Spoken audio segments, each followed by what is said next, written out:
Здравейте, скъпи приятели и абонати на канала! Днес ще засегнем една тема, която вълнува мнозина от вас, особено по-възрастните хора, нашите пенсионери, но всъщност засяга абсолютно всеки, който притежава имот и има грижа за своето бъдеще и бъдещето на своите близки. Говорим за един въпрос, който може да звучи стряскащо, дори плашещо. Ще ви отнемат ли дома след смъртта ви? Пенсионери, бъдете внимателни. Обещавам ви, че информацията, която ще ви предоставя днес, е критично важна и може да спести много главоболия, разочарования и дори загуби на вас и на вашите наследници. Затова ви призовавам веднага, още сега, да се абонирате за канала, ако все още не сте го направили, и да оставите един палец нагоре, за да достигне това видео, доколкото се може повече хора. Нека започваме, защото времето е ценно, а темата стана изключително сериозна. Ядрото на проблема, как беше преди и какво се промени сега. Десетилетия наред, особено в годините на социализма и непосредствено след това, представата за собствеността и нейното наследяване беше относително проста и ясна. Имате дом, той е ваш и след вашата смърт той автоматично преминава към вашите законни наследници, децата, съпруга, съпругата, а при липса на такива към по-далечни роднини, според строгия ред, установен в Закона за наследството. Хората се чувстваха сигурни, че техният труд, вложен в придобиването и поддържането на имота, ще бъде защитен и ще остане за техните поколения. Не се е мислило толкова за завещания, за сложни юридически процедури или за евентуални претенции от страна на държавата или общината. Идеята, че някой ще посегне на наследството, беше почти абсурдна, освен в много специфични случаи, свързани с престъпления или измами. Какво обаче се промени в днешно време? С навлизането на пазарната икономика, развитието на банковия сектор, усложняването на социалните услуги и разрастването на административните изисквания, картината стана далеч по-многопластова. Вече не говорим само за прекия кръг наследници, появяват се нови фактори, които могат да окажат съществено влияние върху съдбата на вашия имот след вашата смърт. Тук включваме възможността за натрупване на задължения, които не са били изплатени при живе, сключването на различни договори, често без ясна представа за техните дългосрочни последици, промени в законодателството, които позволяват на общините да предявяват претенции към изоставени имоти или такива без наследници. И не на последно място, появата на недобросъвестни лица или дори цели организации, които се възползват от доверчивостта и липсата на информираност у възрастните хора. Вече не е въпрос само на кой ще наследи, но и на какво ще наследи и дали изобщо ще има какво да се наследи. Именно за тези промени и за потенциалните капани ще говоря подробно в следващите части на нашето видео. Разбирането на тези нови реалности е първата и най-важна стъпка към защитата на вашите интереси и на спокойствието на вашите близки. Основна част е подробен анализ, какво трябва да знаете, кой трябва да се притеснява и кой не. Нека сега навлезем в детайлите, за да разберем по-конкретно кои са основните аспекти, които трябва да познавате, кой попада в рискова група и кой може да бъде по-спокоен. Важно е да разграничим различните сценарии, тъй като всеки от тях носи своите специфики и изисква различен подход. Първо, да започнем с въпроса кой не трябва да се притеснява толкова много. Ако имате преки законни наследници, деца, внуци, съпруг, съпруга и сте поддържали ясни отношения с тях, ако имотът ви е без тежки ипотеки, запори или други вещни тежести и най-важното, ако не сте натрупали големи и необслужени задължения към трети лица, банки или държавата, тогава в голяма степен можете да сте спокойни. Законът за наследството е категоричен. Наследниците по закон влизат в правата и задълженията на наследодателя. Ако няма задължения или те са минимални, имотът безпроблемно ще премине към тях след приключване на стандартните наследствени процедури. Вашите наследници ще трябва да направят справка за наличие на завещания, да извадят удостоверения за наследници, да платят местни такси, ако има такива, и да декларират имота в общината на свое име. Това са рутинни процедури. Сега обаче да разгледаме по-сериозните ситуации и кой трябва да бъде изключително внимателен. Сценарий първо – липса на преки наследници или конфликтни отношения с тях. Представете си Гежа Петрова, 85 годишна вдовица, която е живяла сама през последните 20 години. Има 2 деца, но за съжаление те отдавна живеят в чужбина и са загубили връзка с нея, не поддържат контакт и не се интересуват от нейното състояние. Гежа Петрова има апартамент в центъра на София, който е единственото й имущество.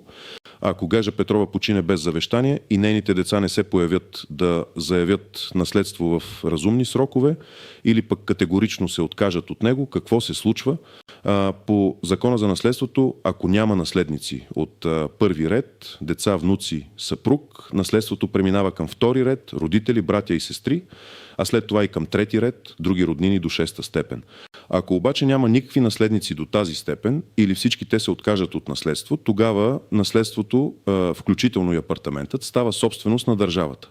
Това е регламентирано в член 11 от Закона за наследството.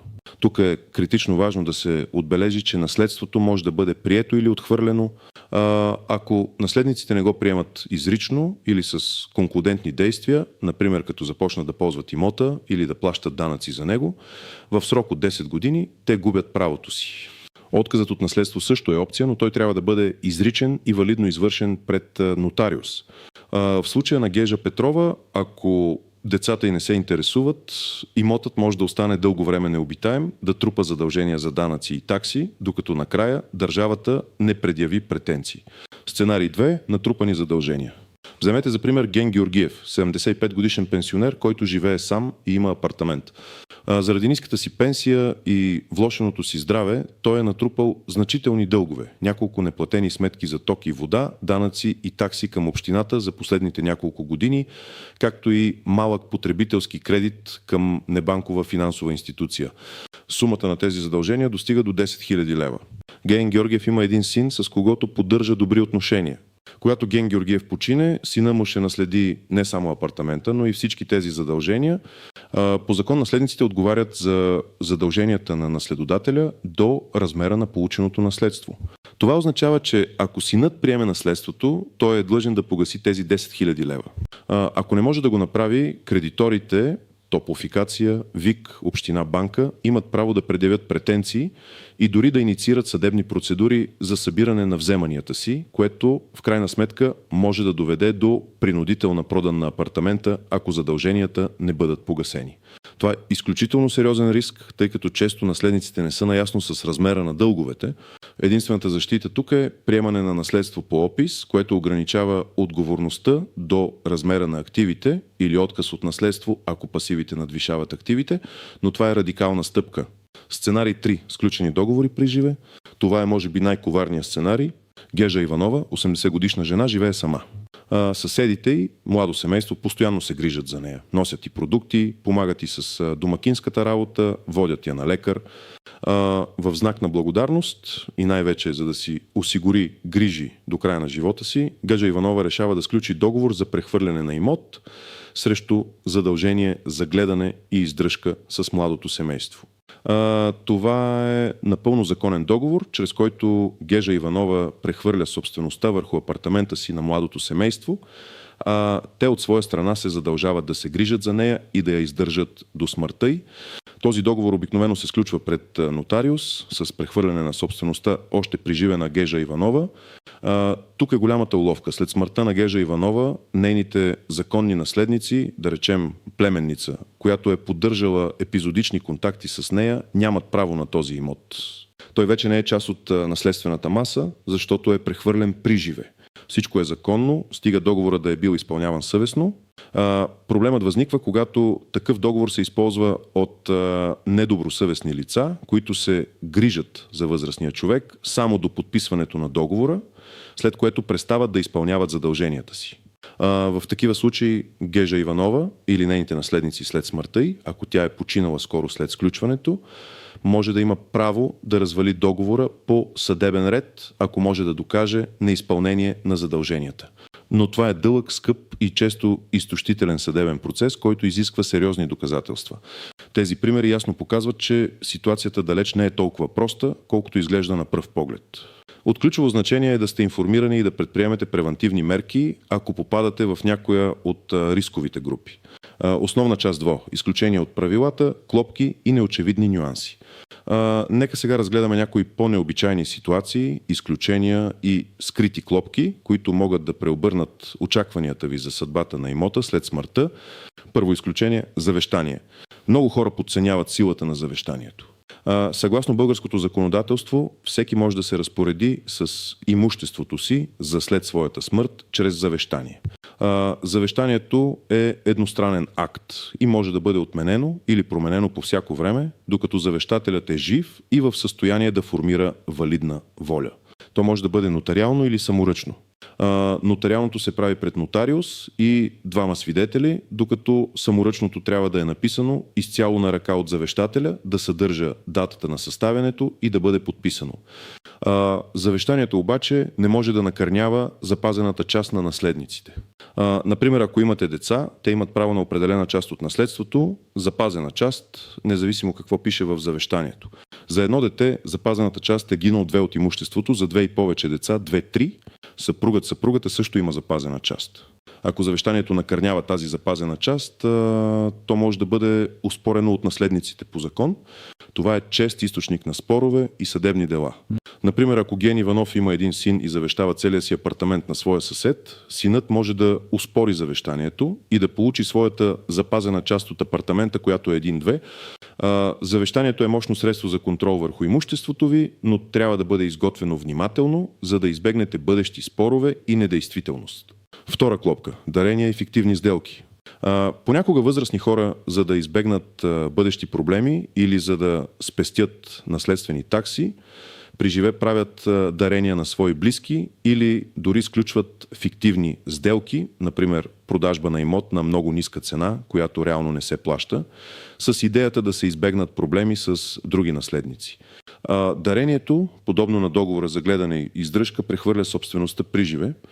Проблемът тук е, че даренията могат да бъдат отменени при определени обстоятелства, а освен това, ако дарението накърнява запазената част на наследниците, те могат да го оспорят след смъртта на дарителя.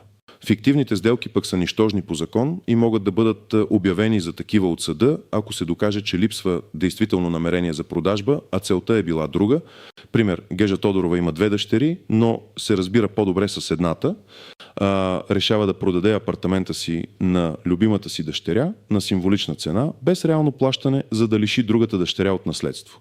След смъртта на Гежа Тодорова, другата дъщеря може да заведе дело за обявяване на тази продажба за фиктивна и да иска възстановяване на своята запазена част.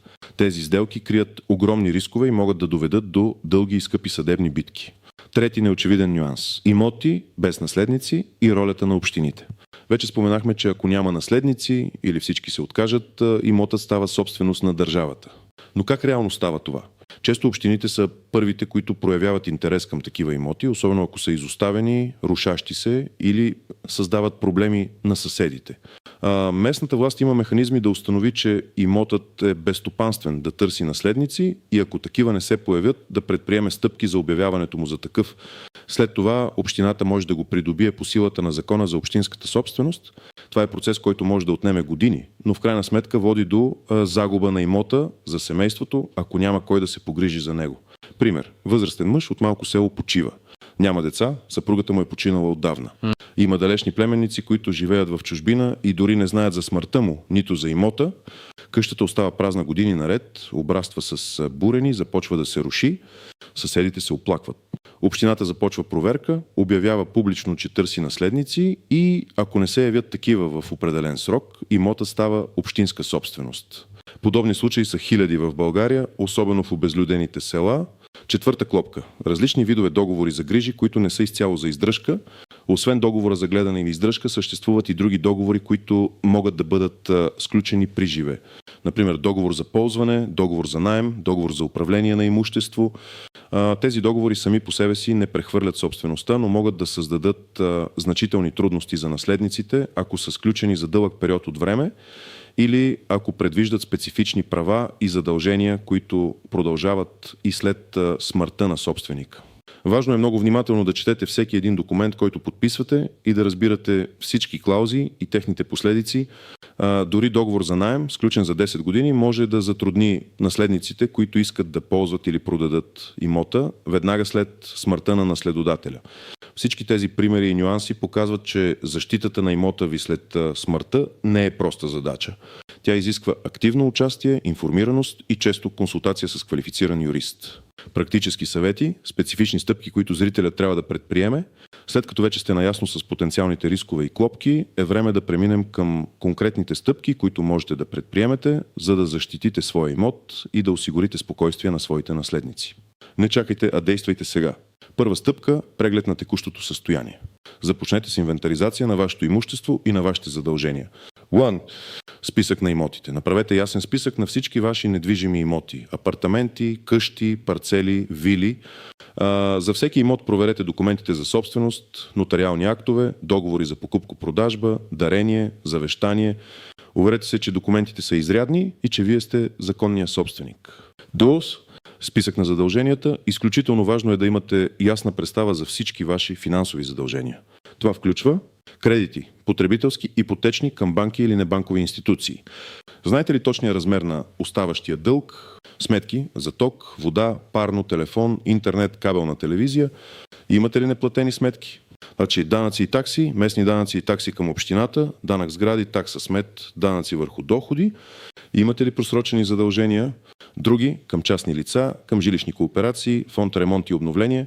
Съберете всички документи, свързани с тези задължения, договори, фактури, разписки за плащане. Тази информация е жизнено важна за вашите наследници. Втора стъпка – разговор с вашите наследници. Не отлагайте този разговор.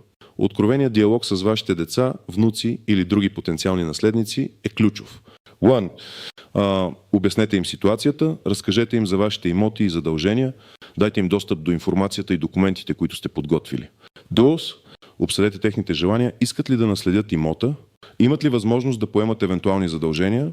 Ако някой отказва наследство, това трябва да стане по определен ред. Пояснете им рисковете и възможностите. 3. Разкажете им за завещанието, а ако имате завещание, обяснете им какво сте решили и защо. Това ще намали възможността за бъдещи спорове. Сега е момента да изразите вашето мнение. Какво мислите за тези промени? Имали ли сте подобни ситуации в вашето семейство или сред вашите познати? Какви други съвети бихте дали? Моля, напишете вашите коментари и мнения под видеото. Всеки споделен опит е ценен и може да помогне на друг човек. Разбира се, не забравяйте да оставите един палец нагоре, ако това видео ви е било полезно, и да се абонирате за канала, ако все още не сте го направили, за да не пропускате бъдещи важни и полезни видеа. Благодаря ви за вниманието и до нови срещи!